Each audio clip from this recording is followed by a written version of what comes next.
नहर पार करके सैनिकों के साथ खड़ा होता है। देश का आज तक कोई ऐसा प्रधानमंत्री न हुआ भारत में जो सैनिकों के साथ खड़ा होकर के लाहौर की धरती पर जाकर ललकारता था। वो थे लाल बहादुर शास्त्री, लाल बहादुर शास्त्री, लाल बहादुर। वो मिर्जापुर के घंटा घर का मैदान और चाहे हमारे कोरोना के धरती का पुत्र रहा हो, इस तरह से ललकारा। और महात्मा गांधी के लिए ज्यादा ना कहते, इतना ही कहूंगा, समय कम ही लूंगा आपसे, कि Mahatma Gandhi round table conference 1922, 1931, 1932 तक इंग्लैंड में जाते हैं।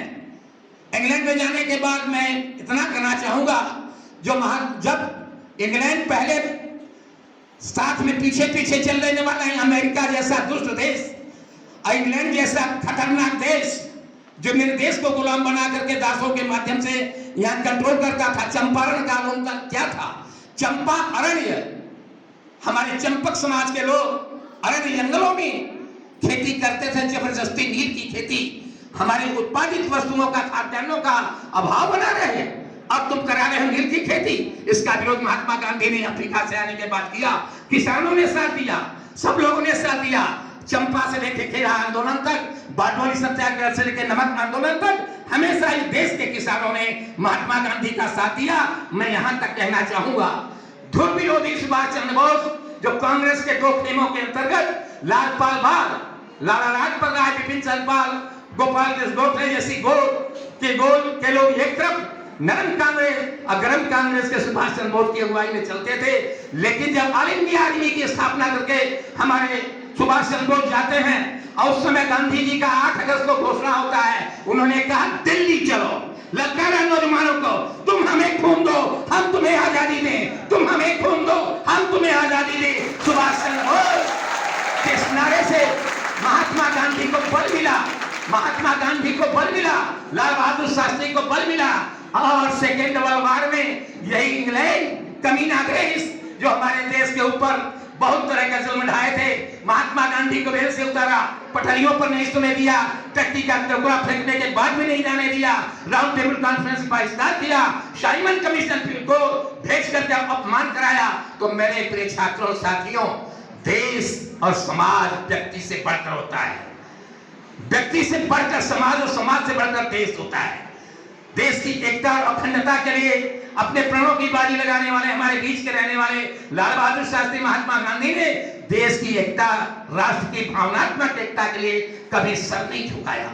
अयूब खान जैसा पट्टा, सतपुठा जवान, पाकिस्तान, अरे तेरे पेटेंट टैंक को तो हमारे देश के मोहम्मद वो हमीद, सेकेंड वर्ल्ड वॉर के पेटेंट टैंक को और ये पेटेंट टैंक को मुसलमान का पट्टा मोहम्मद हमीद छोटे से हैंडबम से परास्त कर दिया। अगर तुम्हारे लाल बहादुर शास्त्री ने तुम्हें परास्त कर दिया तो बड़ी ऊंची बात कर दिया, ऊंची बात कर दिया, ऊंची बात कर दिया। तो चाहे सैनिक शक्ति रही हो, आइए जरा सा महात्मा गांधी के आर्थिक विचारों में, एक टीचर हूं, महात्मा गांधी का एक विचार बेसिक एजुकेशन, जिसे नई तालीम भी कहते हैं, उर्दू में और भी कह लेते हैं, हिंदी में प्राथमिक शिक्षा भी कहते हैं।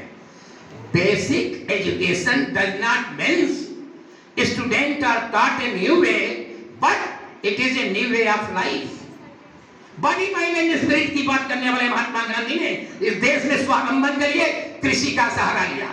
कुटीर उद्योग धंधों में कृषि, स्वावलंबन के लिए हमारे उद्योगों के माध्यम से हमारे सारे कार्य होंगे। जब हमारी माताओं बहनों के लिए वस्त्र के कपड़े नहीं थे तो महात्मा गांधी ने अपने हाथों से बुनाई करके मोटे कपड़े पहन करके किया और विदेशी वस्त्रों का परित्याग किया। तो आज आपका ड्रेस कोड जो निश्चित है उसके अनुसार विद्यालय में आए, अनुशासन के साथ रहें, गुरु शिष्य परंपरा का निर्वहन करें और बिंद गुरुकुल की परंपराओं में विश्वास करते हुए अपने विषय की तैयारी करते हुए महात्मा गांधी के store of the money the root of pain, पैसा एकत्र करोगे दुख आएगा। आर्थिक नीति, उतना ही कपड़े रखो, उतना ही पैसे इकट्ठा करो जो तेरे ट्रस्ट के रूप में नहीं, तेरे और के रूप में नहीं, तेरे जीवन के निर्वाह के लिए हो। हमारी बेटियां हो चाहे हमारी बहन बेटियां, टीचर शिक्षक क्या हो, अगर इनके बक्से में 7-7 जोड़ी साड़ियां होंगी, उन गरीब महिलाओं का क्या होगा जो खेतों में काम करती हैं, जिनके शरीर पर बस नहीं है किसी तरह से लपेट की। आज भी भारत में वो गति है, चाहे केरला से उठाकर देख लो, कहीं तक देख लो, तो ये भी एक ईमानदारी के खिलाफ बात है। आवश्यकता से अधिक चीजों को रखना ईमानदारी के खिलाफ है महात्मा गांधी के अनुसार। वो वृद्धा आदमी जिंदगी भर एक धोती ठेवनी के ऊपर से पहनकर ओढ़ के जिंदगी बिता दिया देश के लिए। उनके आदर्शों से हम कल्पना करें, उनके जीवन से हम प्रेरणा लें, उनके विचारों से हम आगे बढ़ने की कोशिश करें। धन्य है महात्मा गांधी, उनके ऊपर कितना छीटा कसी हुई, इतना छीटा हुई, जाति सूचक शब्दों का हमारे तमाम ग्रंथों में भी लिखा गया है। बहुत कुछ कहा गया, मैं यहाँ नहीं बोलना चाहता, बहुत कुछ कहा गया, यहाँ मैं नहीं बोलना चाहता, लेकिन महात्मा गांधी विचार के पक्के होने के साथ आपसे कहूंगा कि नैतिकता की ईमानदारी में जीवन के सत्य पथ पर चलने के लिए अपने अंदर संकल्प की भावना होनी चाहिए। अपने अंदर इन महान पुरुषों से चीज मिलती है। तो प्रिय साथियों, ज्यादा न कहते इतना कहूंगा कि बड़ी अफसोस है, पर उधर भी नहीं जाऊंगा, मैं अपनी जबान पर ताला लगा लूंगा कि बहुत बहुत लहू दे अपना।